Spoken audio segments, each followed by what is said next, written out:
according to one of the things that I'm seeing here, it says U.S. Centers for Disease Control and Prevention statistics show that more than 700,000 children are referred to child protective agencies as a result of abuse or neglect in the U.S.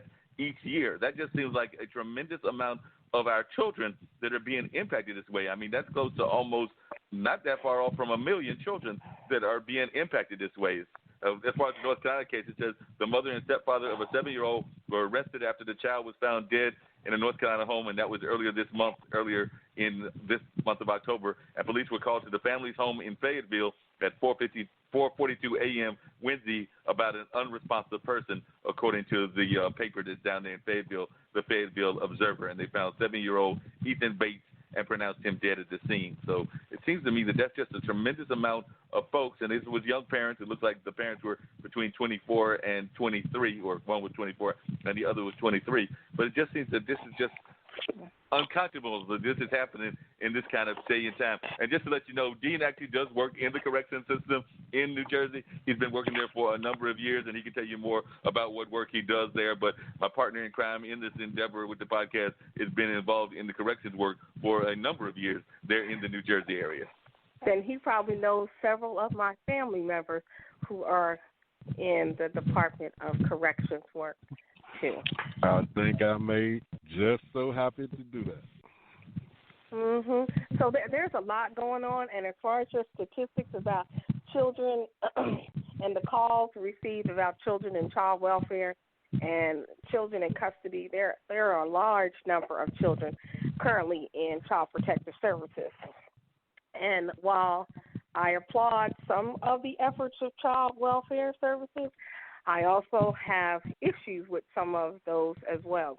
People do not understand the difference between a caseworker and a social worker. A social worker is a licensed individual that is charged with following the ethical guidelines under the National Association of Social Workers, NASW, which I am a member of, and I write policy for NASW. There are a large number of children who are currently in the custody, minority children in particular in states across the country, and poor white children and Indian and all children across the race are in child protective services. But we must also have accountability and oversight in child welfare cases because they are not always trained individuals who are going into homes to make recommendations about current living situations regarding children. There's also no oversight from the bench often in those cases where reports are written, some of them wrong.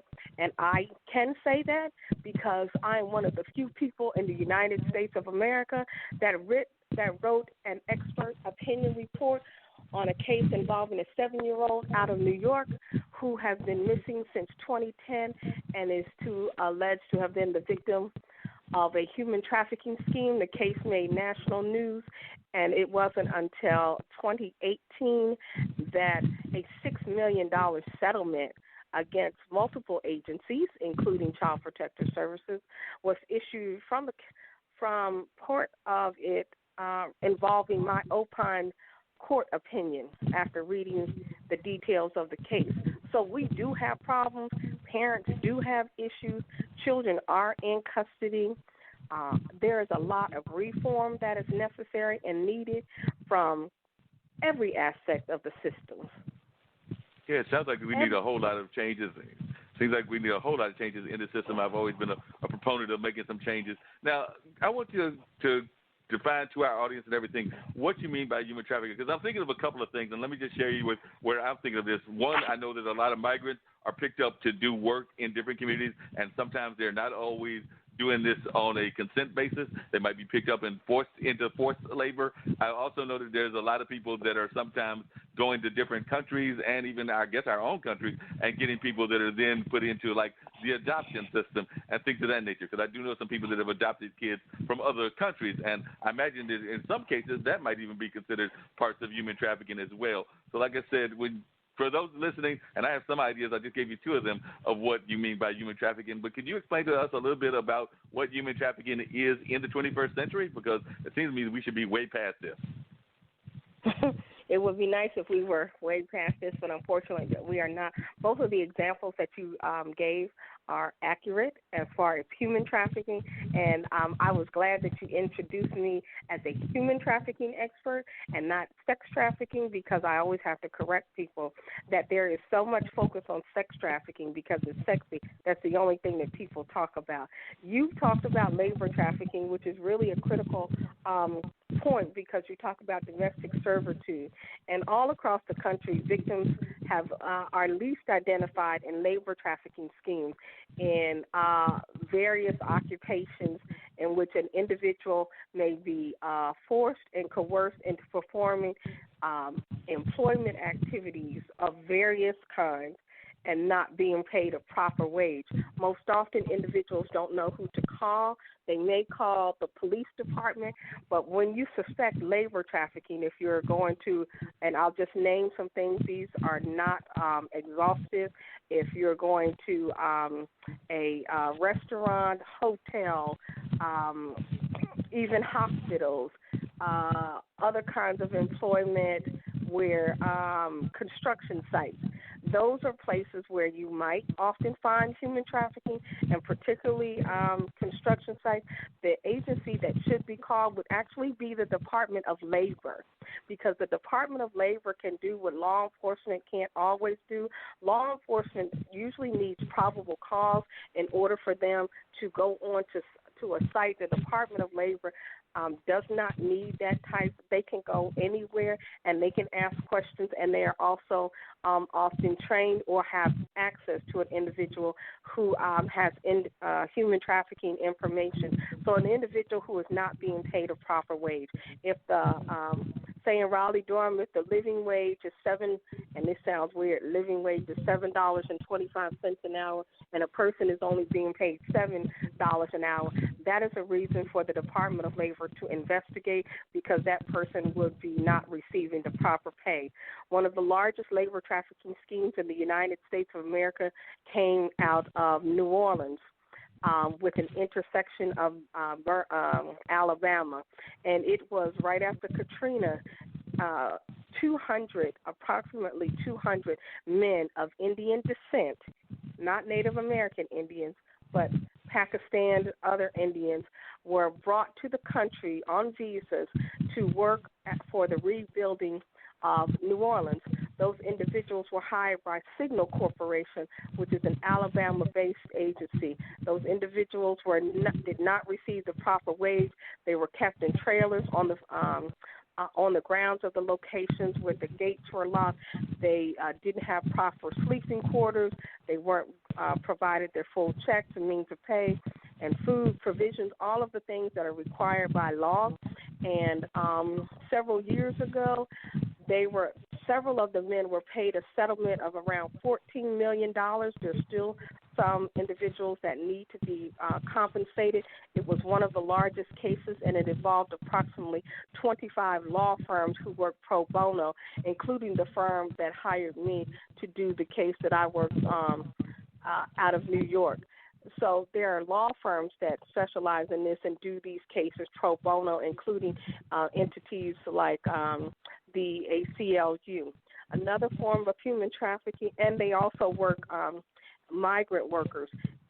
And let me be clear about something, because you're talking about North Carolina and Kentucky has a large refugee population. Immigrants are not all Mexicans. Immigrants define a diverse population. They come from various countries, and we should all be mindful not to buy into the national narrative that immigrants and persons that are taking employment, which is also a false narrative, all come from countries, Latin American countries. Immigrants and refugees come from countries all around the world. They also get deported, and they are all not from Latin American countries. There are also some from African countries, from other countries, and we should be mindful of that. So not everybody that works in the field happens to be of Latin descent. That's just what people try to push. One of the other criminal activities involving human trafficking schemes are organ trafficking, which you don't hear much about in the U.S., but there have been some cases that haven't been properly documented because it's hard to track based on who's working those. It requires people in medical professions, people that can manage blood typing. Those are high profile and high dollar, so you rarely get some of those, but there was a case involving a man out of New Jersey, actually, who was involved in a organ trafficking scheme. He was getting organs from a few other countries and then bringing them back over to the United States for sale. Then the other one involves, of course, most people know about sex trafficking cases where this is not all girls. The national narrative will make you think that they're all white, they're all blonde-haired. That is not true. In fact, the largest population of confirmed, which is different than regular cases, confirmed cases of human trafficking involve African-American girls who are picked up under prostitution and criminalized for prostitution schemes.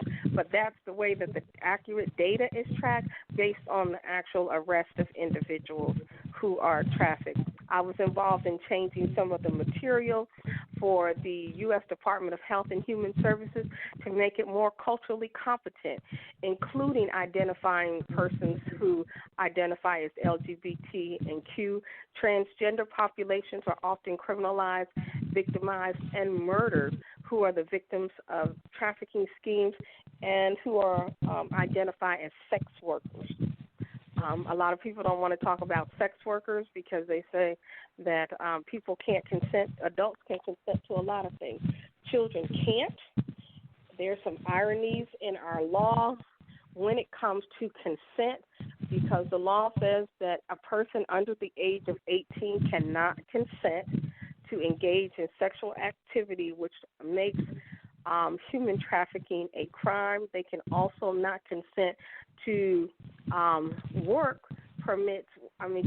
without permits, proper protocols, and timing. All of that stuff does exist. And if you are in a state, there's a law on the books for that, but then there's also laws in states that say a child that's, and I'm going to say a child that's 14 years old, can get married with a parent's authorization. So does that now sound crazy? No, but and a lot of these things just sound incredible to me because, and I mean, even like with the sex trafficking part of it, and I'm going to ask you that question real quickly, but then I want to come back to some recognizing signs of the employment kind of thing. But even in the sex trafficking kind of stuff, a lot of these people, I guess, get involved in either, as you just mentioned, in prostitution, or are definitely involved in the pornography industry, which is a large part of the movie industry. It's one of the biggest movie industries of all. Yes. And I'm imagining that a lot of these people are probably way underage and are probably getting into this field at like ridiculous ages of like 12, 13, 14, 15, and things of that nature. So it just seems to me that the law enforcement would be finding ways to enforce this because, I mean, all you got to do is do a Google search and you'll find all kinds of things that are very much teen related. And that would be accurate in some cases, but you have people do things to survive. There's something called survival sex. When you hear about youth running away, in particular, or sometimes even adults who run away, within 48 hours, a person can become engaged in a human trafficking scheme, and that is organized criminal activity in which a person needs a place to stay, they need food, they're looking for transportation, and they need access to resources. So until you're in the moment, which is different than walking in somebody's shoes, because that used to be something I would say. But now I'm saying you have to be in the moment, and you're trying to figure out how to eat and sleep. There's teens engage in what we call couch surfing, where they're homeless and they don't actually have any place to stay. We have a lot of youth who are homeless across the country. We have a lot of adults who are homeless. And I created a presentation called Marginalized Masked and Myths, because we often talk about children and we leave out other populations who are victims of human trafficking schemes, like individuals coming out of prison. We call them returning citizens. and I work for a reentry program, one of the largest identified ones in Alabama, called the Danning Project.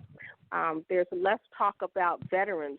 There's a large portion of in communities where veterans, male and females, who are homeless on the streets,